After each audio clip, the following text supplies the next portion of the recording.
Yesu Swami Arunada Kendi Kirkire Paviyeni Kaividamai Sete Kollome Yesu Swami Kendi Kirkire Paviyeni Kaividamai Sete Kollome Sete Kollome பேசும்படியாக கேட்கிறோம். ஆண்டவராகிய இயேசு கிறிஸ்துவ நாமத்திலே நான் மீண்டும் ஒரு விஷயம் வாழ்த்துக்கிறேன்.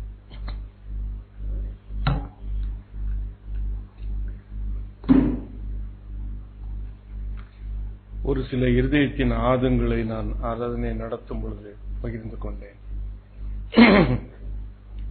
வகையில் நேரா செய்திக்காக கடந்து செல்ல விரும்புகிறேன். சங்கீதங்களின் புஸ்தகம் 116 சங்கீதம் 16 வசனத்தை நான் வாசிக்கிறேன். சங்கீதங்களின் புஸ்தகம் 116 இந்த வசனத்தை நீங்கள் உற்று கவனியுங்கள். வேதத்திலே இருக்கிற வசனத்தை உற்று பாருங்கள். ஏனென்றால் வேதம் என்ன சொல்லுகிறது? கர்த்தராகிய இயேசு கிறிஸ்துவை கவனித்து பாருங்கள் என்று வேதம் சொல்லுகிறது. கர்த்தராகிய இயேசு கிறிஸ்து யார்? சொல்லுங்க. அவருடைய வார்த்தை. இப்ப கர்த்தராகிய இயேசு கிறிஸ்துவை கவனித்து பாருங்கள் என்று சொன்னால் அவருடைய வார்த்தையை கவனித்து பார்க்கணும். அந்த வசனத்தை நீங்க கவனித்து பார்த்தீங்கன்னா அந்த வசனத்தில் அவரை பாருங்கள் என்று சொல்லல, கவனித்து பாருங்கள். இப்ப கர்த்தருடைய வசனத்தை நீங்க கவனித்து பார்த்தீங்கன்னா அதில் உள்ள இருக்க வெளிச்சங்கள் உங்களுக்கு தெரியும். இல்லை என்றால் தெரியாது. மனவரியா வாசிட்டு போனா தெரியாது.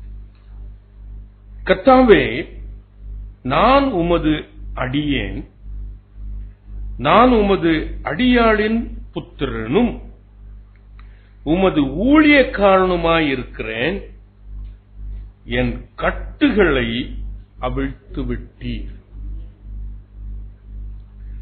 அது கொஞ்சம் நான் எம்பசைஸ் பண்ண சொல்றேன். நீர் என் கட்டுகளை அவிழ்த்து விட்டீர். என் கட்டுகளை அவிழ்த்து விட்டீர் என்று சொல்லுகிறார். நான் ஒரு வேர்டு ஆட் பண்றேன், என்னுடைய ஓன் எடிபிகேஷன். நீரே என் கட்டுகளை அவிழ்த்து விட்டீர். கட்டுகள் என்று சொல்லும் பொழுது எல்லாரும் கவனிக்கணும் பிரியமானவர்களே. பிரச்சனைகள், தொடர்ந்து வருகிற பிரச்சனைகள் கட்டுகளாக இருக்கலாம், அல்லது தொடர்ந்து வருகிற தடைகள் நமக்கு கட்டுகளாக இருக்கலாம், அல்லது நம் ஒன்றை செய்ய முடியாதபடிக்கு நம்முடைய சரீரம், ஆவி, ஆத்மாவை கட்டி வைத்திருக்கிற ஒரு அனுபவமாக இருக்கலாம். இதை மனதில் வைத்துக் கொள்ளுங்கள். நான் இதுல ஐ எம் நாட் ஆடிங் உபத்திரவத்தை இதுல ஆட் பண்ணல. ஏனென்றால் உபத்திரவம், உலகத்தில் உபத்திரவம் உண்டு. அந்த உபத்திரவத்தை கட்டு நினைச்சிட்டு அவிழ்த்து விடுவார்னு நீங்க நினைக்காதீங்க. உலகத்தில் உபத்திரவங்கள் உண்டு. ஆகையினால இந்த உபத்திரவத்தை நான் இதிலிருந்து எடுத்து விடுகிறேன். பிரச்சனைகள், தீராத பிரச்சனைகள். ஒருவேளை கர்த்தர் உன்னை சிட்சிக்கும் பொழுது படுகிற வேதனை, அது கர்த்தர் அவிழ்க்க மாட்டார் unless you change your mind. நல்லா கவனிங்க. சிட்சிக்கும் பொழுது கர்த்தர் அந்த கட்டுகளை கட்டுன்னு சொல்ல மாட்டேன். சிட்சிக்கிறது என்றால் உன்னை அவருடைய சாயலிலே மாற்றுவதற்கு கர்த்தர் பயன்படுத்துகிற விதங்கள், ஒருவேளை அது நமக்கு உலக பிரீதியான வாழ்க்கையிலே முன்னேற விடாமல் ஒரு தடை செய்கிறது என்று அது தடையாக நீ எண்ணலாம். அப்படி எண்ணக்கூடாது. சுச்சிக்கிறது, புடமிடுகிறதுல கர்த்தர் பயன்படுத்துகிற காரியங்கள் கட்டுகள் அல்ல, அது தடைகள் அல்ல, அது பிரச்சனைகள் அல்ல. அதை உன்னை உருவாக்குகிற விதம். ஒரு குயவன் ஒரு பாண்டத்தை செய்யும் பொழுது அவர் விரும்புகிற பிரகாரம் அது வரலன்னா என்ன பண்ணுவான்? திரும்பி திரும்பி அதை உடைப்பான். அப்ப அந்த பானை நினைக்க கூடாது, என்ன நம்மளை போட்டு இப்படி போட்டு உடைக்கிறாரு, நான் முன்னேற முடியலையே, இப்பொழுது ஒரு கணவனுடைய வீட்டில் இந்த பானை இருக்க முடியலையே, இன்னும் இவன்ட்டியே குயவன்ட்டியே இருந்துட்டு இருக்கே. அது தடை இல்லை, அது கட்டுகள் அல்ல. இதைத்தான் நீங்கள் வேறுபடுத்த நீங்கள் ஆவிக்குள்ளே வளரணும். பெண் பிள்ளைகளா இருக்கக்கூடாது, ஆவிக்குள்ளே நீங்கள் வளரணும். நீர் என் கட்டுகளை அவிழ்த்து விட்டீர். அப்படி என்றால் இப்படிப்பட்ட நாம் முன்னேற விட முடியாத கால தாமதங்கள் அல்லது வியாபாரத்தில் நஷ்டங்கள் அல்லது வியாபாரம் பெருக மாட்டேங்குது அல்லது வேலை பார்க்கிற இடத்திலே நம்மை அவர்கள் ரொம்ப தொந்தரவு செய்கிறார்கள், நமக்கு உயர்வு கொடுக்கறதில்ல, ஊதிய உயர்வு கொடுக்கறதில்ல, இப்படிப்பட்ட காரியங்கள் அது தடைகளாக காணப்படலாம் அல்லது கட்டுகளாக காணப்படலாம். அது எதுவாய் இருந்தாலும் அதை அவிழ்த்து விடுகிறவர் கர்த்தர் தான். அல்லேலூயா சொல்லுவோம். இதை மனதில் நீங்கள் ஆழமாய் வைத்துக் கொள்ளுங்கள். இந்த கட்டுகள், காலதாமதங்கள், பிரச்சனைகள், பாடுகள், பலவீனங்கள், வியாதிகள், வெறுமைகள், இவை உன் முன்னேற்றத்தை தடுத்துக் கொண்டு இருக்கிறது என்றால், காலதாமதம் ஆகிக் கொண்டிருக்கும் என்றால், அந்த கால தாமதத்தை, அந்த கட்டை அவிழ்க்கிறது உன் கர்த்தர். இதை மனதில் வைத்துக் கொள்ளுங்கள். இந்த வெளிச்சத்தை, இந்த வசனத்தை நீங்கள் பார்க்கும் பொழுது நீங்கள் அறிந்து கொள்ளுங்கள். நீரே என் கட்டுகளை அவிழ்த்து விட்டீர்.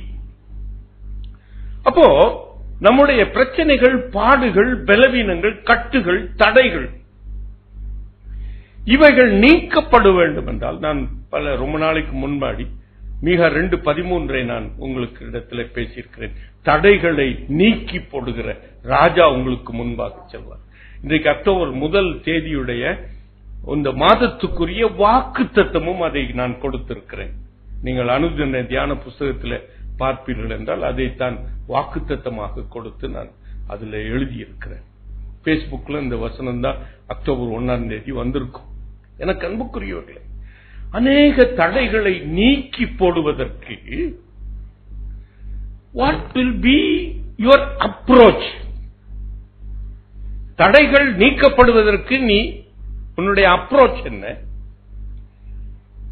கட்டுகள் அவிழ்க்கப்படுவதற்கு வாட் இஸ் யுவர் அப்ரோச்? இந்த வசனம் அதற்கும் பதில் கொடுக்கிறது. இது தாவீதுடைய சங்கீதம்னு சொன்னா என்ன அடிக்க வந்துருவாங்க. ஏன்னா அது எழுதல, தாவீதுன்னு எழுதல. ஆனால் தாவீது எழுதியிருப்பான் என்று நம்பப்படுகிறது. அவன் சொல்றான், அவன் என்ன சொல்றான் பாருங்க, கர்த்தாவே நான் உன் அடியேன். அப்ப என்னுடைய கட்டுகள் அவிழ்க்கப்படணும்னா முதலாவது ஒரு அப்ரோச் should be, நான் ஆண்டவருக்கு அடிமை, அடியேன் என்று உன்னை தாழ்த்த தெரியணும். உச்சாணி கொம்புலே நின்று கொண்டு உன்னுடைய கட்டுகளை அவிழ்த்து விடுவார் என்று நினைக்காதீங்க. You have to humble your self. அவன் இன்னொரு படி போறான் பாருங்க. உமது அடியாளின் புத்திரன், அவங்க அம்மாவும் உமக்கு அடிமை. அப்போ அவன் சொல்ற பாருங்க, நானும் உமக்கு அடிமை, என்னுடைய தகப்பனும் தாயும் உமக்கு அடிமை. இன்னொரு படி கீழே இறங்கி போகிறான், நான் உம்முடைய ஊழியக்காரன், நான் உம்முடைய வேலைக்காரன். எனக்கு அன்புக்குரியவர்களே, அவன் ராஜா, அவனுக்கு அநேக வேலைக்காரர்கள் உண்டு. அவனுடைய கட்டுகளை அவிழ்த்து விட சேனாபதிகள் உண்டு. அவனுக்கு ஆலோசனை கொடுக்க, சரியான வழியிலே நடத்த அக்கித்தோப்பேல் ஒரு ஆலோசகனாக இருந்தான். அவன் யுத்தத்திலே இருக்கிற கட்டுகள், பிரச்சனைகள், தடைகளை நீக்குவதற்கு யுத்த வீரர்கள் அவனோடு கூட இருந்தார்கள். ஆயினும் அவன் சொல்கிறான், நான் உம்முடைய வேலைக்காரன். ஆகையினால் தன் வேதம் அழகாக வர்ணிக்கிறது, தாழ்மை உள்ளவனுக்கு கர்த்தர் கிருபை அளிக்கிறார், பெருமை உள்ளவனோ கர்த்தர் எதிர்த்து நிற்கிறார். இதை மனதில் வைத்துக் கொள்ளுங்கள் பிரியமா. அப்படி என்றால் அவர்தான் நம்முடைய கட்டுகளை, நம்முடைய கால தாமதங்களை அவர்தான் சரி செய்யணும். நமக்கு வர வேண்டிய பணத்தை அவர் பெற்றுக் கொள்வதற்கு இருக்கிற கட்டுகள் எல்லாம் அவர்தான் கட்ட அவிழ்க்கணும். தடைகளை அவர்தான். ஏனென்றால் மிக 2-3 வாசு பார்த்தீங்கன்னா, தடைகளை நீக்குகிற ராஜா. மனுஷன் தடைகளை நீக்க முடியாது, தடைகளை நீக்குகிறவர் உனக்கு முன்பாக செல்லணும். அதற்கு முதல் அப்ரோச், the only approach, உன்னுடைய கட்டுகள் அவிழ்க்கப்படும், உன்னுடைய தடைகள் நீக்கப்படும், உன் தடைகள் உடைத்து எரியப்படும். உன்னிடத்தில் காணப்பட வேண்டிய ஒரு காரியம் தாழ்மை. You should humble yourself. எனக்கு அன்புக்குரியவர்களே, எப்பொழுதுமே ஆண்டவருடைய பார்வை கட்டுண்டவர்கள் மீதுதான் அவருடைய பார்வைப்படும். ஆண்டவர் சீஷர்களிடத்திலே சொல்லுகிறார், பெத்பகே என்ற இடத்திற்கு வரும்பொழுது, நீங்கள் போங்க, அந்த இருவழி சந்தையில ஒரு கழுதை கட்டப்பட்டிருப்பதை நீங்கள் பார்ப்பீர்கள். ஏன் சார், அந்த ஊர்ல கட்டப்படாத கழுதை இருந்திருக்காதோ? யோசிச்சு பாருங்க. கட்டப்படாத எத்தனை கழுதை அந்த ஊர்ல தெரிஞ்சிருக்கும்? நீங்க அந்த ஊருக்கு போய் ஒரு கழுதையை பிடிச்சிட்டு வாங்கன்னு சொல்லலாம் இல்லையா? ஆண்டவர் அந்த ஊர்ல ஒரு கழுதை கட்டப்பட்டிருக்கு, அந்த கட்டுகளை அவிழ்த்து என்னிடத்திலே கொண்டு வாருங்க. அதான் ஆண்டவருடைய கிருபை, அதுதான் ஆண்டவர் கிருபை. நீ இன்றைக்கு கட்டப்பட்டிருப்பாய் என்றால், நீ அநேக தடைகளோடு கூட இந்த இடத்திலே வந்திருப்பாய் என்றால், கர்த்தர் இன்றைக்கு உன் கட்டுகளை நெகிழ வைப்பார். அல்லேலூயா சொல்லுவோம். உன் தடைகளை உடைத்து எறிவார். நான் சத்தியமா சொல்றேன், இது கர்த்தருடைய வார்த்தை. எனக்கு அன்புக்குரியவர்களே, அவர்தான் கட்டுகளை அவிழ்க்கணும்னு நான் சொன்னேன். அப்படி என்றால் நீங்க உருவகப்படுத்தி இயேசுதான் உங்கள் கட்டுகளை அவிழ்ப்பார் என்று நீங்கள் நினையாதிருங்கள். ஏனென்றால் வேதம் என்ன சொல்லுகிறது? இயேசு என்பது யார்? வார்த்தை. ஆகையினால் தான் யோவான் சுவிசேஷத்தில் அவர் எழுதுகிறார், குமாரன் விடுதலையாக்கினால் மெய்யாகவே விடுதலையாவீர்கள். அந்த வசனம் அழகாக நீங்க வாசித்து பார்த்தீங்கன்னா அதனுடைய வெளிச்சம் உங்களுக்கு தெரியும். மனுஷனும் உங்களை விடுதலையாக்கலாம். ஒரு temporary deliverance the man can give, or your husband can give, or the world can give a short time interim relief. ஆனால் மெய்யான விடுதலை குமாரன் மாத்திரம்தான் கொடுக்க முடியும்.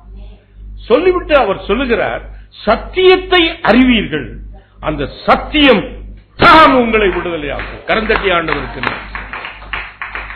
ஆகையினால் தான் இந்த சத்தியத்தை குறித்து நாங்கள் பேசிக்கொண்டே இருக்கிறோம். அல்லேலூயா சொல்லுவோம். சத்தியம் தான் உங்களை விடுதலையாகும். சத்தியத்தை நீங்கள் அறிவீர்கள். நீங்க உங்களை விடுதலையாக்க அல்லது உங்களுடைய கட்டுகள் அவிழ்க்கப்பட நீங்கள் எங்கேயும் செல்ல வேண்டாம். சத்தியத்தை நீங்கள் அறிவீர்கள் என்றால் சத்தியம் உங்களை விடுதலையாகும். எவருடைய பெண் மரித்து போகிறார், இவள் போய் அவருடைய கரத்தை பிடித்து எடுத்து என்ன சொல்லுகிறார்? சிறு பெண்ணே எழுந்து. அந்த வார்த்தை தான் அவளை எழ வைத்தது. கரந்தட்டி ஆண்டவருக்கு நான் அந்த ராஜாவினுடைய மனுஷன் தன்னுடைய மகன் மிகவும் சுகவீனமாய் இருக்கிறான் என்று ஆண்டவரிடத்தில் வந்து சொல்லுகிறான். யோவான் 4ஆம் அதிகாரத்தில். அப்பொழுது ஆண்டவர் ஒரு வார்த்தையை சொல்கிறார், நீ போ. அவர் போய் தொட்டாரா? அவருடைய வார்த்தை தான் அந்த மகனுக்கு நல்ல ஆரோக்கியத்தை கொடுத்தது. கரந்தட்டி ஆண்டவருக்கு. அவன் அந்த வார்த்தையை அறிந்து போனான், அவன் குணமடைந்திருக்கிறான். கர்த்தருடைய வார்த்தை தான். கர்த்தருடைய வார்த்தையை அறிவீர்கள். அந்த வார்த்தை கர்த்தருடைய வசனம் உங்களை விடுதலையாக்கும். கரந்தட்டி ஆண்டவருக்கு. ஆகையினாலே இன்றைக்கு நான் தைரியமாக சொல்ல முடியும், நான் கர்த்தருடைய வசனத்தை நான் வாசித்து அறிந்து உணர்கிற பொழுது என்னுடைய கட்டுகள் அவிழ்க்கப்படுகிறதை நான் கண்டு ஆண்டவருக்கு நன்றி சொல்கிறேன். நீரே என் கட்டுகளை அவிழ்த்து. அன்புக்குரியவர்களே, வேற எங்கேயும் போக வேண்டாம். கர்த்தருடைய வார்த்தை கற்று கேட்டு கற்று அறிந்து உணர்ந்துருங்க. அது உங்களை விடுதலையாக்கும். கடைசி நாட்களிலே அதை விட மற்ற காரியங்களை அவர்கள் சொல்லுகிறார்கள். எனக்கு அன்புக்குரியவர்களே, அங்கு கூட ஆராதனையிலே விடுதலை என்று சொல்லுகிறார்கள். நான் அதை தவறு என்று சொல்லவில்லை. ஆனால் இந்த ஆராதனையில 149ஆம் சங்கீதம் கடைசி வசனத்துல, கடைசி முந்தின வசனத்துல, கர்த்தரை உயர்த்துகிற துதிதான் உன்னை விடுவிக்கும். வெறும் ஆராதனை அல்ல, பாட்டு டான்ஸ் இல்ல. அங்கு வேதம் சொல்லுகிறது கர்த்தரை உயர்த்துகிற துதி. ஆண்டவரே ஸ்தோத்திரம் என்று சொன்னால் உன்னை விடுதலையாக்காது. பிரியமானவர்களே, என்னை குழியிலிருந்து என்னை தூக்கி எடுத்தீர் ஆண்டவரே, உமக்கு ஸ்தோத்திரம் என்று சொல்லி பாருங்க. அதுதான் கர்த்தரை உயர்த்துகிற துதி. ஆண்டவரே ஸ்தோத்திரம் என்று சொல்லுகிறது ஸ்தோத்திரம் அல்ல, துதி அல்ல. 1000 ஸ்தோத்திரம் நீங்க பாராம சொல்லுகிறது ஸ்தோத்திரம் அல்ல, துதி அல்ல. உன்னுடைய ஒவ்வொருவருடைய வாழ்க்கையிலும் கர்த்தர் உனக்கு செய்த காரியத்தை கர்த்தரிடத்தில் சொல்லி அவரை உயர்த்தி அவனை துதிப்போம் என்றார். அதுதான் கர்த்தரை உயர்த்துகிற துதி. அந்த உயர்த்துகிற துதி அந்த வாயிலிருந்து அந்த என்ன அந்த வசனத்தை வாசிங்க. கருக்குள்ள பட்டயம் இருக்கும். அவர்களுடைய வாயில கர்த்தரை உயர்த்தும் துதியும் அவருடைய கைகளிலே இருபுறமும் கருக்குள்ள பட்டயமும் இருக்கும். இல்லைன்னா விடுதலை பண்ணாது. இல்லை என்றால் பண்ணாது. நீ ஆட்டம் பாட்டம் டான்ஸ் ஆடணும்னா விடுதலை கிடைக்காது. ஒருவேளை நான் சொல்றேன் இன்னைக்கு அது கட்டாயம் சொல்லிதான் ஆகும். You may find that you are relieved for a moment. ஆனா அந்த ஆராதனையிலிருந்து வெளியே வரும்பொழுது நீ மீண்டும் கட்டப்பட்டவனாய்த்தான் வருவ. விடுதலையாக்கப்பட்டவனாக வரவே முடியாது. எந்த பாட்டும் உன்னை விடுதலையாக்க முடியாது. எந்த டான்ஸும் உன்னை விடுதலையாக்க முடியாது. கர்த்தருடைய வார்த்தை தான் உன்னை விடுதலையாக்க முடியும்.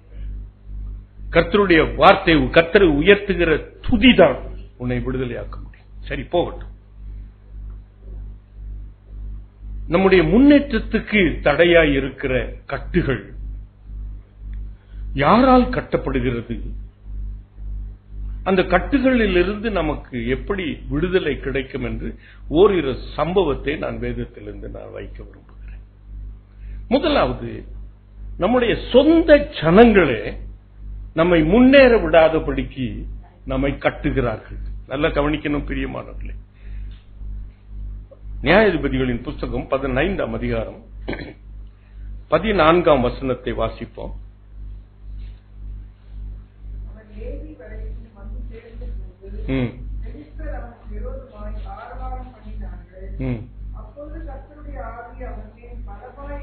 கர்த்தருடைய ஆவியானவர் அவன் மீது பலமாக இறங்கின பொழுது அவனை கட்டின அந்த கயறுகள் நெருப்பு பட்டது போல தெரித்து விட்டது. இந்த சிமியோனை குறித்து ஒரு வார்த்தை சொல்ல போகிறேன். கர்த்தர் அவனை இஸ்ரவேலை ரட்சிக்க தொடங்குவான் என்று சொல்லி கர்த்தர் அவனை தெரிந்து கொண்டார். அவனை ஒரு நசரனாகிய கர்த்தர் முன்குறித்தார். தாய் அப்படி அவனை வளர்த்தாள். ஆனால் அவன் தன் மனம் போல ஒரு பெண்ணை அவன் தனக்கென்று தீர்மானித்துக் கொண்டான். திருமணமும் செய்து கொண்டான். நல்ல கவனிங்க பிரியமானவர்களே, கர்த்தருடைய அபிஷேகத்தை பெற்றவன், இஸ்ரவேலின் ரட்சிப்பை தொடங்குவான் என்று ஆண்டவர் அவனுக்கு முன்குறித்து வைத்த திட்டம். ஆனால் இவன் தன்னுடைய பெற்றோர்கள் சொல்லாத இடத்திலே போய் ஒரு பெண்ணை திருமணம் செய்கிறான். திருமணம் செய்து முடித்தவுடனே அங்கு 7 நாள் விருந்து நடக்கிறது. நல்ல கவனிங்க, இந்த கதை தெரிஞ்சாதான் உங்களுடைய இந்த மகிமையை உங்களால் அறிந்து கொள்ள முடியும். அப்பொழுது விருந்து என்றாலே என்ன இருக்கும்? ஆராதனைனாலே கொண்டாட்டம் வருது. அப்போ விருந்துன்னா நிறைய கொண்டாட்டம் இருக்கும். ஆட்டம் பாட்டம் கொண்டாட்டம். அப்ப எல்லாரும் இருக்கிறாங்க. அவன் ஒரு விடுகதை போடுகிறான். எல்லாரையும் மகிழ பண்ணும்படியாய் ஒரு விடுகதை சொல்லுகிறான். அந்த விடுகதை என்ன? பட்சிக்கிறவனிடத்திலிருந்து பட்சணமும் பலவானிடத்திலிருந்தும் மதுரமும் புறப்பட்டு வரும். இது என்ன என்று கேட்கிறான். அப்படி நீங்க பதில் சொல்லிட்டீங்கன்னா 30 மாற்று வஸ்திரத்தை நான் பரிசாக கொடுப்பேன் என்று சொல்லுகிறான். அப்பொழுது அங்கு வந்திருக்கிற வாலிபர்கள் அநேகரை அழைத்திருக்கிறான். 30 வாலிபர்களையும் அழைத்திருக்கிறான். அந்த வாலிபர்களுக்கு அந்த விடுகதைக்கு பதில் சொல்ல தெரியல. அந்த மனைவியை நச்சரிக்கிறாங்க. உன் கணவன்கிட்ட கேட்டு இதுக்கு பதில் எனக்கு சொல்லு என்று. என்றால் அவனுக்கு சிம்சோனை பத்தி அவங்களுக்கு நல்லா தெரியும். விடுகதையில பதில் கொடுக்கலன்னா அவங்க அடிச்சு கொண்டு போடுவானோன்னு பயம். அதனால மனைவி கணவனை நச்சரிக்கிறாள், சிம்சோனை நச்சரிக்கிறாள். எப்படியோ அவளும் சலித்து போய், சாராளும் அப்படிதான் நச்சரிச்சிருப்பான்னு நினைக்கிறேன், நீ ஆகார கல்யாணம் பண்ணு நச்சரிச்சிருப்பான். அதனாலே அவன் அதை செய்து விட்டான். இவளும் அவனை நச்சரிச்சு அந்த விடுகதைக்கு பதில் கட்டுச்சு. அப்போ அந்த சிம்சோனுக்கு பயங்கர கோபம் வருது. அப்பொழுது என்ன பண்றான்? வெளியே போய் 30 பேரை அவன் கொலை செய்து மாற்று வஸ்திரத்தை எடுத்து இவர்களுக்கு கொடுத்து விட்டு அந்த வீட்டின் மேலும் அந்த குடும்பத்தின் மேலும் பயங்கர கோபத்தில் அவன் தன்னுடைய வீட்டிற்கு வந்து விட்டான். கொஞ்ச நாள் கழித்து அவனுக்கு ஒரு ஆசை, தன் மனைவியோடு கூட போய் சேர்ந்து வாழலாம் என்று அவன் வெள்ளாட்டுக்குட்டியை எடுத்துக்கொண்டு அவன் தன்னுடைய மனைவி வீட்டுக்கு போகிறான். அங்கு அவன் பார்க்கிறது என்ன? அவன் மனைவி இன்னொருவனுக்கு திருமணம் செய்து கொடுக்கப்பட்டு விட்டான். பயங்கர கோபம் வருகிறது. என்ன செய்கிறான்? ஒரு மனுஷன் 300 நரிகள். ஒரு நரியை நீங்க பிடிக்க முடியுமா sir? Is there anyone who goes for gaming? வேட்டைக்கு யாராவது போவீங்களா? போய் பார்க்கணும். முயலே பிடிக்க முடியாது, நரியை பிடிக்கவே முடியாது. அவன் ஒரு ஆளா 300 நரியை பிடிக்கிறான். பிடிச்சு வாள்களை கட்டி அதுல தீப்பந்தத்தை வச்சு பயிர்களுக்குள்ளே வெள்ளாமைக்குள்ளே அதை ஓட்டி விரட்டுகிறான். அந்த பயிர்கள் எல்லாம் நாசமாகிறது. அப்பொழுது பெலிஸ்தியர்களுக்கு பயங்கர கோபம் வந்து வருகிறது. அவர்கள் யூதா பட்டணத்துக்கு, இவன் இருக்கிற பட்டணத்துக்கு வந்து ஒரு பெரிய சேனையாக புறப்பட்டு வந்து இவனை பிடித்து கட்டி கொண்டு போக வேண்டும் என்று வருகிறார்.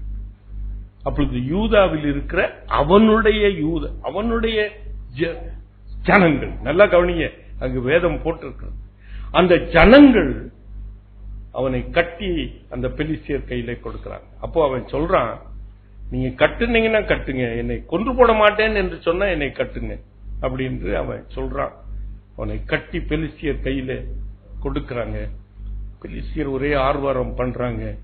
அந்த நேரத்தில் தேவனுடைய ஆவியானவர் இறங்குகிறார். அவனை கட்டி வைத்த கட்டுகள் எல்லாம் அறுக்கப்படுகிறது. என் தேவனாயே கர்த்தர் தான் உன் கட்டுகளை அவிழ்க்கிறவர். இன்றைக்கு ஏதாவது ஒரு கட்டுகள் இருக்கு என்று நினைப்பாய் என்றால், ஏதாவது ஒரு தடை உன்னுடைய வாழ்க்கையிலே இருக்கும் என்று நினைப்பாய் என்றால், இந்த பரிசுத்த ஆவியினாரே நிரப்பப்படுங்கள். அல்லேலூயா சொல்லுவோமா? நான் இன்னைக்கு உண்மையாய் சொல்லுகிறேன் பெரியம்மா, எந்த கட்டுகளாய் இருந்தாலும் கர்த்தருடைய ஆவியானவர் உன்மேல் வந்து இறங்கும் பொழுது அந்த கட்டுகள் எல்லாம் நெருப்பு பற்றின நூலை போல தெரித்து போய்விட்டது என்று வேதம் சொல்லுது. இதை உண்மையா, இது சத்தியம். வேறு எந்த ஒரு ரெமடியும் தேவையில்லை. கிராத ஒரு தலைவலியிலிருந்து எனக்கு விடுதலை கிடைக்கல, பல ஆண்டுகள். ஒரு மைக்ரேன். அப்பொழுது ஒரு தேர்ட் சண்டே மத்தியானம் முழங்கால் படிட்டு கர்த்தரிடத்தில் அழுது அப்படியே வலூம்னஸா அந்நிய பாஷையில பேசி, நான் வேற ஒண்ணும் இல்ல, ஆண்டவரே என் தலைவலியை நீக்குங்கன்னு சொல்லல, என்னை பத்தி கேட்கவே இல்லை. அப்படியே அந்நிய பாஷையில நிறைய நிறைய நிரப்பப்படுகிறேன். அந்த தலைவலி அன்னைக்கு போனதுதான், இன்னைக்கும் வரல. குமாரன் விடுதலையாக்கினார், மெய்யாகவே விடுதலையாவீர்கள். டாக்டர்கிட்ட போயிருந்தா அவங்க நிறைய பெயின் கில்லர்ஸ் கொடுத்திருப்பாங்க.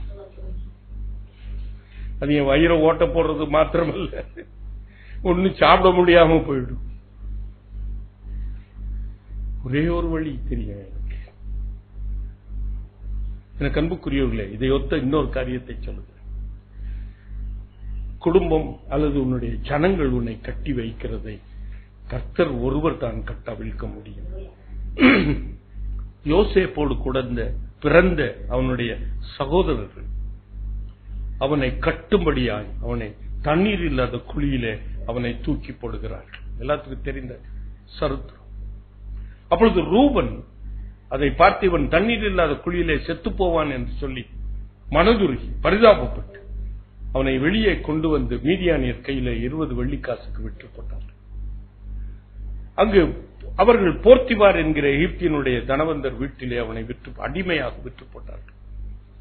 அவன் அடிமையாய் அந்த வீட்டிலே இருக்கும் பொழுது லிட்டரலி எழுத்தின் பிரகாரமாக அவனுடைய மனைவி இவனை கட்டினாள்.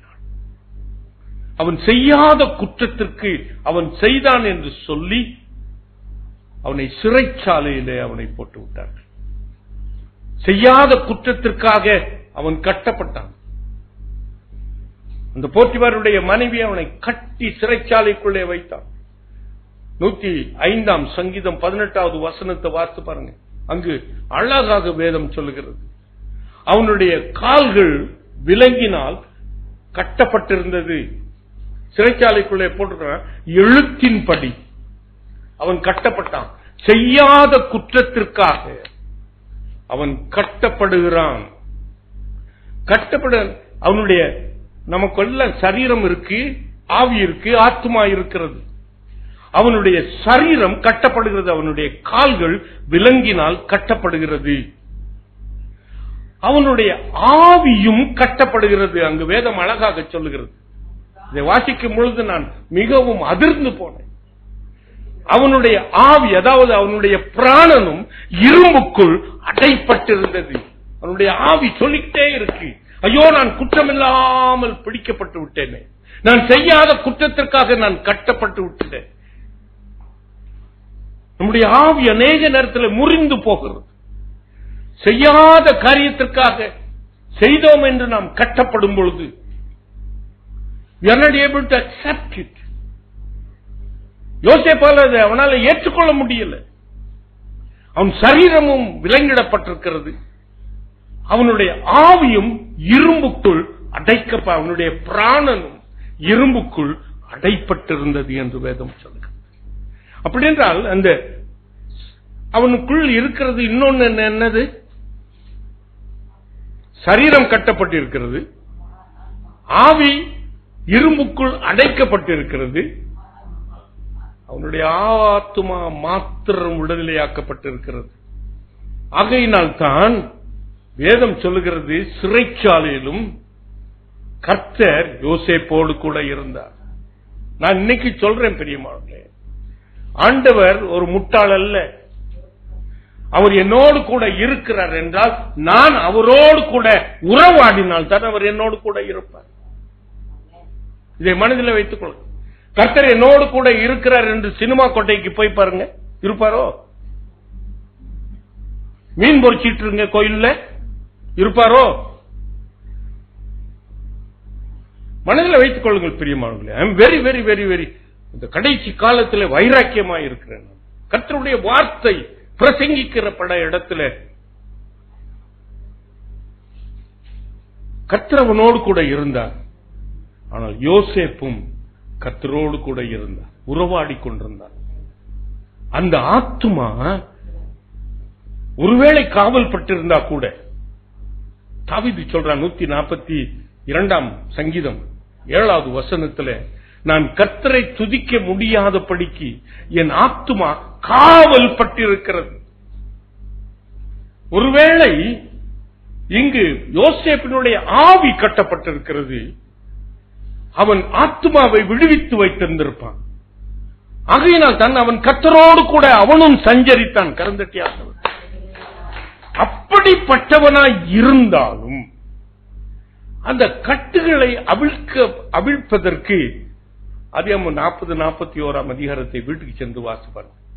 அந்த கட்டுகளை கர்த்தர் தான் அவிழ்க்கணும். ஆனால் அந்த மனுஷ சுவாபம் அவனுக்குள் சொல்லுகிறது, ஒருவேளை இந்த பானபாத்திரக்காரனுடைய தலைவனுடைய சொப்பனத்துக்கு அர்த்தம் சொல்லி அது நடக்க போகுது. உண்மையா அவன் போகும்பொழுது அவனிடத்துல சொல்லுகிறான், நீ ராஜா உன்னை மன்னித்து அவருடைய ஒரே ஸ்தானத்தில் அவர் வைத்திருக்கும் பொழுது என்னை நினைத்தருளி, நான் காரணம் இல்லாமல், நான் ஒரு குற்றமும் செய்யாமல் இந்த சிறைச்சாலையில கட்டப்பட்டிருக்கிறேன் என்பதை ராஜாவிடத்தில் சொல்லி என்னை விடுவித்தருளும் என்று சொல்லுகிறான். எனக்கு அன்புக்குரியவர்களே, when you are bound, அநேக நேரத்தில் நம்முடைய சரீரம் பலவீனமாயிருக்கும். ஒருவேளை ஆவி முறிந்து போயிருக்கும். நம்முடைய இனத்தாரே நமக்கு விரோதமாய் அவர்கள் நமக்கு பகையாக இருந்திருப்பார்கள். அதை நம்மளால ஏற்றுக்கொள்ள முடியாது. நம்ம அவர்களுக்கு விரோதமாய் எதுவும் செய்யல, ஆனாலும் பழி சுமத்தப்பட்டிருக்கிறேன். அப்படி என்றால் ஆவி முறிந்து போய் தான் இருக்கும். என் பிராணன் இரும்புக்குள்ளே அடைக்கப்பட்டதாய் தான் இருக்கும். அல்லது ஆண்டவரை துதிக்க முடியாதபடிக்கு என் ஆத்மாவும் காவல் பட்டப்பட்டிருக்குமா? இருக்கலாம். ஒருவேளை 3 அடைக்கப்பட்டிருக்கலாம், கட்டப்பட்டிருக்கலாம். ஆனால் கர்த்தர் ஒருவர் தான் அந்த கட்டை அவிழ்க்க முடியும். அல்லேலூயா சொல்லுமா. ராஜாவுக்கு ஒரு சொப்பனத்தை கொடுக்கிறார் தேவன். சொப்பனத்துக்கு அர்த்தம் சொல்வதற்கு எந்த ஞானியும் இல்லை.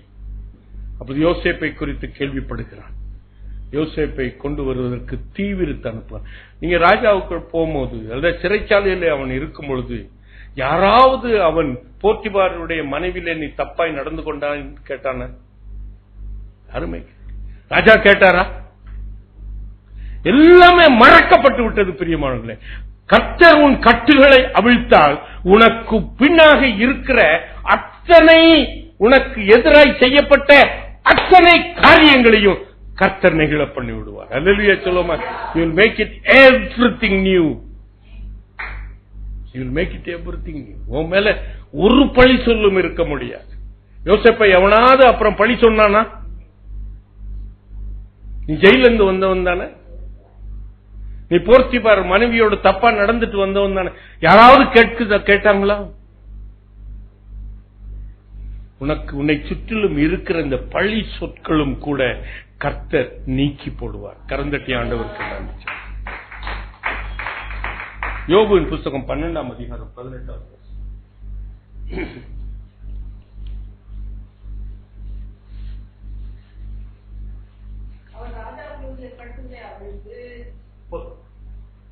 யோபு ஒரு வசனத்தை சொல்றாரு. நம்முடைய தேவனாகிய கர்த்தர் ராஜாக்களுடைய கட்டுகளை அவிழ்ப்பார். ராஜா என்று சொல்லும் பொழுது நான் அதை இப்படியாக அர்த்தம் கொள்ள விரும்புகிறேன். ராஜா என்றால் அதிகாரம். சரிதானே? ஆமாதானே? ராஜா சொல்றதுதான் சட்டம், ராஜா செய்கிறது தான் சட்டம். ஆகையினாலே ராஜா என்று சொல்லும் பொழுது அதிகாரங்கள். எனக்கு அன்புக்குரியவர்கள், எஸ்தர் புத்தகத்திலே ஒரு சின்ன காரியத்தை சொல்லிட்டு நான் சொல்லி முடிக்கட்டும் அந்த குறிப்பை. ராஜாவிடத்தில் யாரும் பிரவேசிக்க முடியாது. நல்லா கவனிங்க. ராஜாத்தியாய் இருந்தாலும் அவர்கள் யாராய் இருந்தாலும் ராஜாவுடைய ஆணை கொடுத்தால்தான் அவர்கள் பிரவேசிக்க முடியும் ராஜாவிடத்தில். அப்படி ஒரு தவறாத சட்டம் ஒன்று அந்த தேசத்தில் இருக்கிறது. ஆனால் அந்த சட்டங்களை, அந்த ராஜாவுடைய அதிகாரத்தை அவிழ்த்து போட்டது யார்? தேவன். 3 நாள் அவள் குடியாமல் புசியாமல் ஆண்டவரோடு கூட உறவாடி கொண்டிருந்த பொழுது அந்த சட்டம் உடைக்கப்பட்டு விட்டது. அவள் பிரவேசிக்கிறாள். அந்த ராஜாவுடைய உத்தரவு இல்லாமலே அவள் கொலு மண்டபத்திலே பிரவேசிக்கிறாள். ராஜா அவளை கொல்லல. எனக்கு அன்புக்குரியவர்களே, இதை மனதில் வைத்துக் கொள்ளுங்கள். அதான் மணி சொன்னாங்க, சில பேர் நீங்க யாராவது பத்தி சொல்லும் பொழுது நீங்க தப்புன்னு சொல்லணும்னு. ஏன் சாத்ராக் மேஷாக் ஆபேத்நேகோ கர்த்தர் இந்த இடத்துல எப்படி ஆண்டவர் அவனுடைய கட்டுகளை அவிழ்த்தார் என்று பார்க்க. ராஜாவாகிய நேபுகாத் நேச்சாரை, நீர் செய்த சிலைகளை நான் என்ன பண்ண மாட்டோம், பணிந்து கொள்ள மாட்டோம். நாங்கள் ஆராதிக்கிற தேவன் ஏன் சொல்ல மாட்டேன்றீங்க? நீங்க ஆலயத்தில் ஏன் ஆலயத்தை கள்ள கோயாக்குறீங்கன்னு கேட்க மாட்டீங்களா? அவன் கேட்கிறான், ராஜாவே உனக்கு தெரிந்திருக்க கடவுள், நீ என்ன நீர் உம்முடைய அதிகாரத்தின்படி நீர் போட்ட அந்த கட்டளை, என் தேவனாகிய கர்த்தர் என்னை விடுவிக்க முடியும், என்னை கட்டுகளை அவிழ்க்க முடியும். அவர் என்னை அவிழ்க்காவிட்டாலும் நாங்கள் ஆராதிக்க மாட்டோம். ஆனால் ராஜா தன்னுடைய கட்டளையை திரும்பி பெற்றுக்கொள்ள எந்த ராஜாவாலும் முடியாது. அல்லேலூயா சொல்லுவோமா? One signed is a signed document. ஆனா அவன் அங்கிருந்து பார்த்துக்கிட்டே இருப்பான். எப்படியோ அவங்க ஆராதிக்கிற தேவனை அவர்களை காப்பாற்ற மாட்டான். சிங்கக்கவிக்கு முன்னாடியும் தானியலுக்கு முன்னாடி அவன் நிக்கிறான். நீ ஆராதிக்கிற தேவன் உன்னை சிங்கத்திலிருந்து தப்பிக்க வல்லவராய் இருந்தாரா? ஏன்னா அவன் விடுவிக்கணும்னு நினைச்சான். கட்டுப்பாடு அவனை விதிக்க முடியல. ஆனால் கர்த்தர் he chose to release them in the fiery furnace. அந்த 7 மடங்கு சூடாக்கப்பட்ட அந்த சூட்டிலே, you may be in the peak of your problem now. நல்லா கவனிங்க பிரியமான, you have been probably dropped like a hot potato in a furnace. யாருமே கட்டை அவிழ்க்க முடியல, யாருமே உனக்கு உதவி செய்ய முடியல. You are in a deep problem. ஆனால் அந்த ப்ராப்ளத்துக்குள்ளதான் கர்த்தர் இறங்கி அவன் கட்டுகளை அவிழ்த்து விட்டு அக்கினி பலன் செய்யாமல் செய்தார். கரந்தட்டியாக அவரும் அவரோடு கூட உலாவிக் கொண்டிருக்கிறார். ராஜாக்களின் அதிகாரத்தை அவர் உடைக்க அவர் வல்லவர்.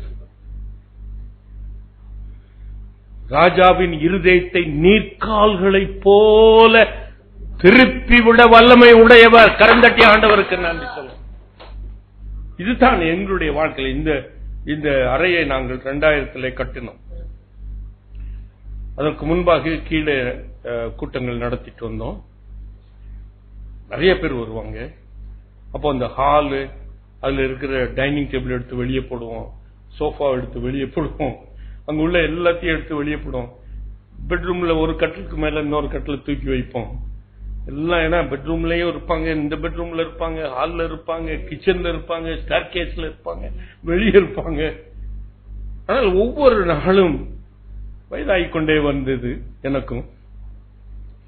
யார் இதை செய்ய போறாங்க அப்படின்னு நினைச்சிட்டு சரி மேல கட்டுவோம் என்று கர்த்தருக்கு நான் மனதிலே கர்த்தர் ஒரு எண்ணத்தை கொடுத்தார். நான் கார்பரேஷன்ல போகும் பொழுது அவர்கள் அந்த சட்டத்தை எடுத்து சொன்னார்கள். உங்க வீட்டுக்கு முன்பாக இருக்கிறது 30 அடி ரோடு. அந்த 30 அடி ரோடுல 2வது மாடி என்ன பண்ண முடியாது, கட்ட முடியாது. அந்த நாட்களில் இருந்த ஒரு சட்டம். சரி என்று வந்து விட்டேன். ஆனா கர்த்தர் இன்னும் என்னுடைய இருதயத்தை ஏவிக்கொண்டே இருக்கிறார். கொஞ்ச மாதங்கள் கழிந்தது. நான் திரும்பவும் அந்த என்ஜினியரை போய் பார்த்தேன். அப்போ அவர் சொன்னாரு, ஐயா, இன்னும் ஒரு மாதத்துக்குள்ளாய் இந்த சட்டம் மாற்றப்பட போகிறது. நீங்கள் 2வது மாடி கட்டலாம், ஆனால் அந்த ஃப்ரீ ஸ்பேஸ் இண்டெக்ஸ் ஒன்னு 4.5 டைம் நீங்க 2600 ஸ்கொயர் ஃபுட் உங்க இடம். அதனால நீங்க என்ன பண்ணலாம், 3900 ஸ்கொயர் ஃபுட் நீங்க எத்தனை மாடினாலும் கட்டலாம் அப்படின்னு ஒரு சட்டம் வருகிறது என்று சொன்னார். அந்த சட்டம் வந்துருச்சு, எல்லாமே கையெழுத்தாச்சு, நீங்க கட்ட ஆரம்பிங்கள், நானே உங்களுக்கு அப்ரூவல் போட்டு தர்றேன் அப்படின்னு சொல்லி அவனே எல்லாம் டிராயிங் எல்லாம் போட்டு அப்ரூவல் கொடுத்து கட்ட வைத்தார். ராஜாக்களுடைய இருதயத்தை நீர்க்கால்களை போல திருப்பி விட வல்லவர். அதற்காக நான் சட்டத்துக்கு போறேன். அப்பொழுது இந்த பாத்ரூம் எடுத்து இந்த இடத்துல கட்டலாம்னு நினைச்சேன். I just wanted to cantilever it. ஆனால் இந்த இன்ஜினியர் சொன்னாரு, அசிஸ்டன்ட் இன்ஜினியர் சொன்னாரு, நீங்க அதை கேன்டிலீவர் பண்ணீங்கன்னா you will be violating the corporation rules, அதனால நீங்க உள்ளேயே கட்டிருங்க என்று சொன்னார். எனக்கு அன்புக்குரியவர்களே, கர்த்தர் இப்படித்தான் ஜெபோடு கட்டும் பொழுது அவர்கள் எனக்கு அப்ரூவல் கொடுக்க மாட்டேன் என்று சொல்லிவிட்டார். நாங்கள் உங்களுக்கு ஜெபோட்டுக்கு நாங்கள் அப்ரூவல் கொடுக்கணும்னா கலெக்டர் தான் அப்ரூவல் கொடுக்கும். Village president set I cannot give you approval. அப்பொழுது நானும் என் மனைவி முழங்கால் போட்டு ஜெபம் பண்ணோம். ஆண்டவரே, நீர் தானே இந்த ஆலயத்தை கட்ட சொன்னீர், இதற்கு ஆலயத்தை கட்டுவதற்கு எத்தனையோ பிரச்சனைகள் இருக்கிறது, சட்டங்கள் அலோவ் பண்ணலையே. தாசில்தார்ட்ட போனோம், கலெக்டர்கிட்ட போனோம், முழங்கால் படியிட்டோம். அப்பொழுது ஆண்டவர் அந்த ஆலயத்துக்கு ஒரு பெயரை கொடுத்தார், ஜெப வீடு என்று வை என்று சொன்னார். ஜெப வீடு என்று போட்டு அதே டிராயிங் அவர்கிட்ட கொடுத்த அந்த பிரசிடென்ட் கையெழுத்து போட்டு கொடுத்துட்டார்.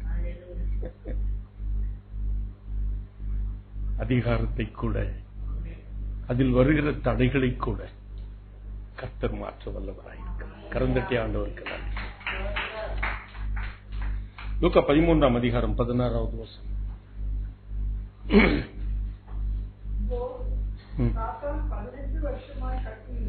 இங்கு ஒரு பெண்ணை சாத்தான் பலவீனப்படுத்துகிற ஒரு ஆவி, அது சாத்தானுடைய ஆவி, அந்த பெண்ணை கட்டி வைத்திருக்கிறது. ஆகையினாலே கர்த்தர் அந்த ஆலயத்தில் பிரவேசித்து, நான் இன்றைக்கு உன் கட்டுகளை வாசிமா முடியும், முழுசு வாசிங்க.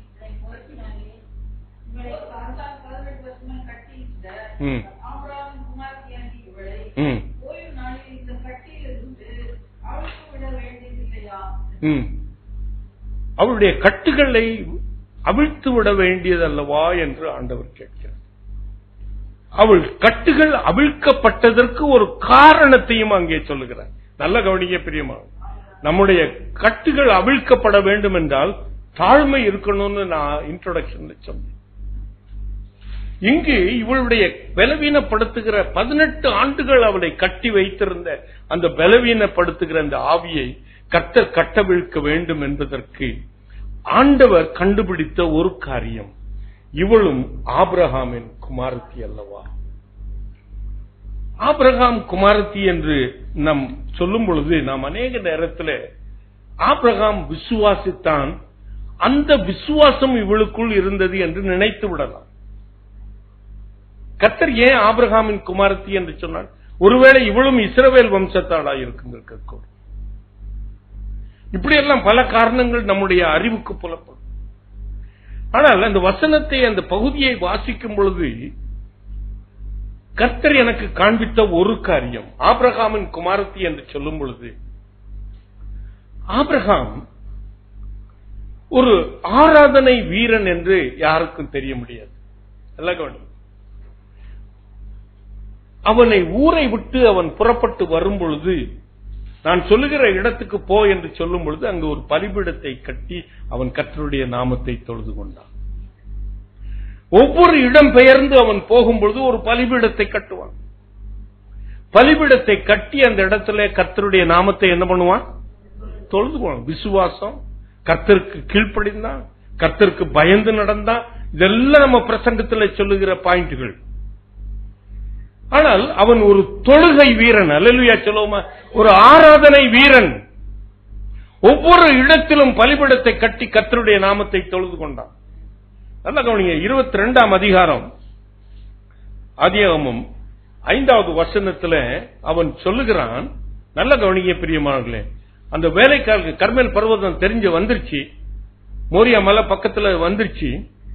அவன் வேலைக்காரரிடத்துல சொல்றான், நானும் என் பிள்ளையாண்டானும் அவ்விடம் மட்டும் போய் கர்த்தரை தொழுது கொண்டு திரும்பி வருகிறான். கரந்தட்டி ஆண்டவருக்கு என்ன பலி கொடுக்க போறான். இவள் கட்டப்பட்டிருந்தாலும் we go to the church for a corporate worship. எல்லாரும் ஆண்டவரை தொழுது கொள்ளும்படியாகத்தான் நாம் ஆலயத்துக்கு போறோம். இவள் கட்டப்பட்டிருந்தால் எவ்வளவேனும் நிமிரக்கூடாதபடிக்கு கட்டப்பட்டிருக்கிறாள். அந்த நிலைமையில அவள் ஆலயத்துக்கு வருகிறாள் என்றால் நம்ம நினைக்கிறோம், சாதாரணமா நினைக்கிறோம். தலைவலின்னா முதல்ல கட் பண்றது என்னமா? சர்ச்சுக்கு போறது. விருந்தினர் வந்துட்டாங்கன்னா சர்ச்சை தான் முதல்ல கட் பண்ணும். நம்முடைய prayer, Bible time, Bible reading time அது போயிடும். ஆலயத்துக்கும் போக மாட்டோம். ஆனா கட்டப்பட்டவள் 18 ஆண்டுகளாய் கட்டப்பட்டவள். அவள் ஒவ்வொரு ஓய்வு நாளும் அவள் ஆலயத்துக்கு போயிருப்பா. ஆனால் இந்த பர்டிகுலர் டே ஆண்டவரும் அந்த இடத்துல வந்து நிற்கிறார். கரந்தட்டி ஆண்டவர் சொன்னார், அவருடைய கட்டுகளை அவிழ்த்து விட்டார். எனக்கு அன்புக்குரியவர்களே, தொழுகையுடைய the power, it can break the yoke of the devil. கரந்தட்டி ஆண்டவர் கடைசிய ஒரு காரியத்தை சொல்லிட்டு முடிக்கட்டும். 107ஆம் சங்கீதம் 14வது வசனம்.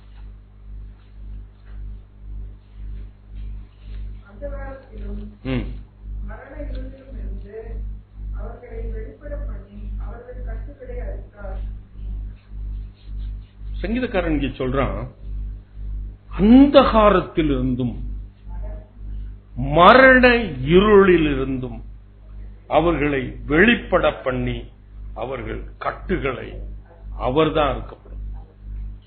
எந்த இருள் இருக்கலாம் உங்களுடைய வாழ்க்கையில, எந்த பிசாசின் தந்திரங்களும் உங்களுக்கு இருளை கொடுத்திருக்க கூடும். வெளிச்சமே தெரியல, எப்ப பார்த்தாலும் அப்படியே பிளைண்ட் போல்டடா இருக்கணும், வெளிச்சமே இல்லை. அந்த ஒரு அந்தகாரத்தில் இருக்கிற ஒரு நிலைமை. there is no hope. அந்த அந்தகாரத்தில் இருக்கிற உன்னையும் இன்றைக்கு அநேகர் அப்படிதான் இருக்கிறோம். ஆகையினால் தான் கர்த்தருடைய வார்த்தைக்கு திரும்பி வரணும். கரந்தட்டியா, அங்கதான் வெளிச்சம், அதுதான் வெளிச்சம், அதுதான் உன் பாதத்துக்கு தீபம். கர்த்தருடைய வார்த்தைக்கு தான் வரணும் பிரியமானவர்கள். நீங்க யாரையும் தேடி போகாதீங்க. கர்த்தருடைய வசனத்தை நான் கருத்தாய் நான் போதிக்கிறேன். அவர் ஒருவர் தான் அந்தகாரத்தில் இருந்தும் மரண இருளில் இருந்தும் அவர் உன் கட்டுகளை அவிழ்க்க முடியும். நம்முடைய முற்பிதாக்களாகிய ஒருவன் ஈசாக், நல்ல கவனிங்க, அவன் ஒரு நாள் சொல்றான் அவனுடைய மகன் ஏசாவிடத்துல, நான் எப்போ மரிக்க போறேன்னு எனக்கு தெரியாது. அதுக்கப்புறம் ரொம்ப காலம் அவன் வாழ்ந்திருக்கான். ஆனா இப்பொழுது சொல்றான், நான் மரிக்க போறது எப்பொன்னு எனக்கு தெரியாது. நான் மரிக்க முன்னாலே உன்னை ஆசீர்வதிக்கணும். நான் ஆசீர்வதிக்கிறதுக்கு நீ என்ன பண்ணு, வேட்டையாடி நல்ல மிருகங்களை அடிச்சு ருசிகரமா சமைச்சு என்கிட்ட கொடுத்து அதை நல்லா சாப்பிட்டுட்டு உன்னை ஆசீர்வதிக்கட்டும். நான் எப்போ மரிக்க போறேன்னு எனக்கு தெரியாது. ஆனா 197 வயசு வரைக்கும் இருந்திருக்கிறான். அவன் லாபான், இவன் யாக்கோபு லாபான் வீட்டுல ஒரு 20 வருஷம் இருந்திருக்கிறான். அதுக்கு அப்புறம் புறப்பட்டு வந்திருக்கிறான். ஏசாவும் யாக்கோபும் எல்லாம் அவனை அடக்கம் பண்ணார்கள் வேதம் சொல்லுது. 197. நீங்க அந்த வசனத்தை நீங்க அப்படி அத்தனை ஆண்டுகள் அவனுக்கு முன்பாக இருக்கிறது. ஆனால் அவன் என்ன பயப்படுறான், நான் செத்து போறேன். இது எல்லாருக்கும் இல்ல. இந்த மரணம்ன்றது உங்களுக்கு வேறொரு காரியத்தையும் கொடுக்கும். நான் இந்த துக்கத்திலே நான் செத்து போவேன். இதுக்கு விடிவு காலமே வராது. இது ஒரு அந்தகாரம். இதுல இருந்து இந்த வியாபாரத்தில் லாபம் வரவே வராது. நஷ்டத்திலேயே நான் அடிஞ்சு போயிடுவேன். இந்த குடும்பத்தில் எனக்கு ஒரு பெரிய சந்தோஷமே வராது. நான் அப்படியே மரித்து போகட்டும். இப்படிதான் அநேக பேர் நினைச்சிட்டு இருக்கோம். ஏன்னா அன்புக்குரியவர்களே, நீங்க இந்த எஸ்தர் புத்தகத்தை எடுத்து வாசித்து பாருங்க. அங்கு அந்த மொர்தெகாய் நிமித்தமாக ஆமான் அந்த யூத ஜனங்கள் அத்தனை பேரையும் கொள்ளையிடவும் சஞ்சரிக்கவும் அவன் திட்டம் பண்ணுகிறான். 127 நாடுகள், அந்த ராஜாவுக்கு கீழே 127 நாடுகள், அத்தனை நாடுகளுக்கும் ஒரு நிருபம் எழுதி ராஜாவினுடைய முத்திரை மோதிரத்தை வைத்து அவர் சீலிட்டு வேகமாய் செல்லுகிற ஒட்டகங்களிலே அந்த செய்தியை அவன் பரப்புகிறான். வேதம் சொல்லுகிறது ஆதார் மாதம், அதாவது ஆதார் மாதம் என்கிற 12ஆம் மாதம் 13ஆம் நாள் எல்லா யூதர்களும் சங்கரிக்கப்படும். அங்கு வேதம் சொல்லுகிறது சூசான் நகரமே கலங்கிவிட்டது. நல்ல கவனிங்க பிரியமான, இப்படிப்பட்ட காரியம் சூசான் அந்த 127 நாடுகளிலும் இருக்கிற யூத ஜனங்கள் அத்தனை பேரும் சங்கரிக்கப்படும். 120 நாடுகளை ஆண்ட ஒரு ராஜா ஒரு காரியத்தை நினைத்தால் செய்து முடிப்பானா இல்லையா? முடியுமா முடியாதா? யூதர்களுடைய ஜீவனெல்லாம் அந்த ஆமானுடைய கையில் இருக்கிறது. சூசான் நகரமே கலங்கி விட்டது. ஆனால் கர்த்தர் அந்த கட்டை அவிழ்க்க முடிஞ்சிச்சா? 9ஆம் அதிகாரம் 1 வசனம், காரியம் மாறுதலாய் கரந்தட்டி ஆண்டவருக்கு. எனக்கு அன்புக்குரியவர்களே, மரண பள்ளத்தாக்கில் நான் நடந்த வேளை கடி முழங்கால் படிக்கிறோம். மரண பள்ளத்தாக்கில்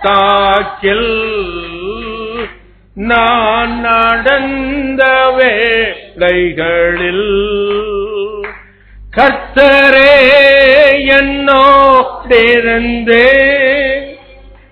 தேற்றினார் தம் கோலேனார்.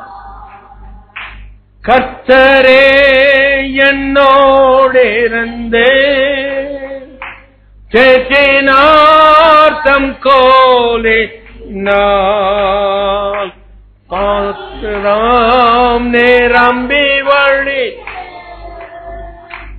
ஆவியால் அபிஷேகித்தார்.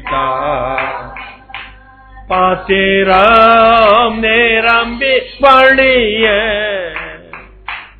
ஆவியால் அபிஷேகித்தார். நானஞ்சே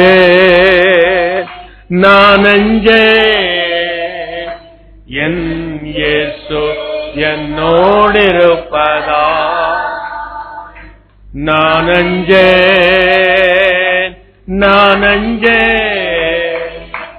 என் நேசர் என்னோடிருப்பதா. இருள் சூழ்ந்த லோகத்தில்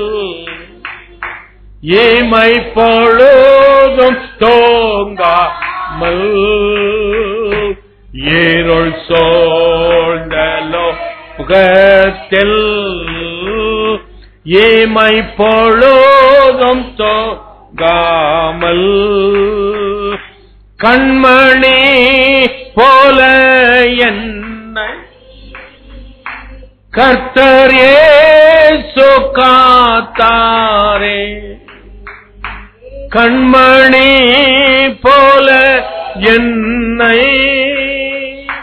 கர்த்தர் இயேசு காத்தாரே. கானங்களா நிறைந்தே காலமெல்லாம் பாடுவே. காணங்களா நிறைந்தே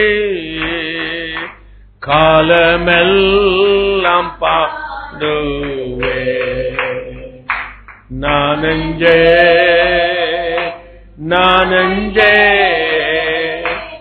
என் இயேசு என்னோடிருப்பதா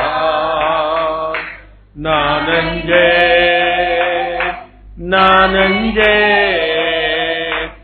என் இயேசு என்னோடிருப்பதா.